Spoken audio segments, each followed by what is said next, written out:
Allah ya kawo dan yaraba wallahi sai na ta. Alaikum. Wa alaikum salam. Ya dan yaraba ya ake ciki ne? Lafiya kalau. Ya wallahi dan yaraba ka yi ni cin daɗi wallahi garin nan.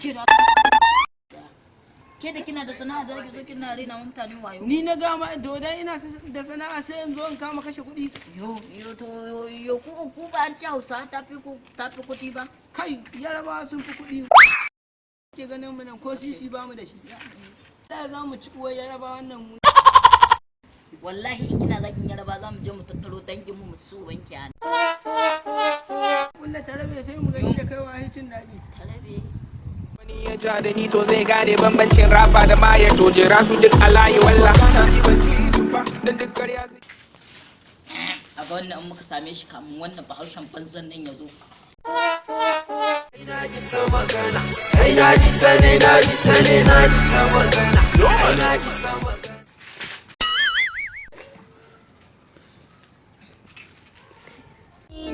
Na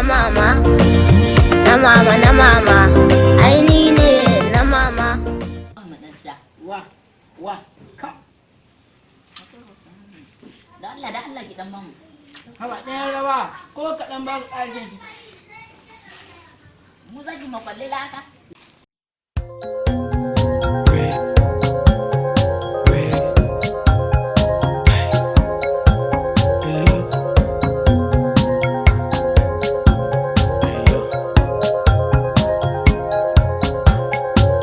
Sneaking while you peeping, if you watching, not just fighting, girl.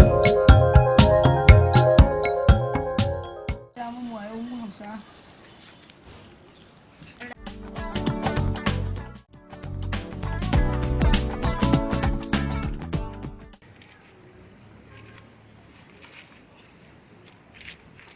Allah ke ba mu mana. Ni nake tara rindina in na fito kowaye da jinjina. Uwar ruwa kankana ko da baka sha baka dandana. Ba a zaki na.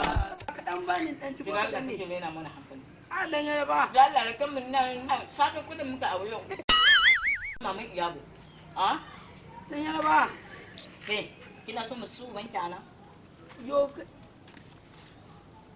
Wallahi Allah za mu sauke numfashin mu si miki uwa. ɗan yaraba. Ke, Bahaushiya. Na baba mai gidan nan na kulle. In kun ba mu na annabi kulle. Allah zai sa kamana. Ina da kunne bai saba ba, shirya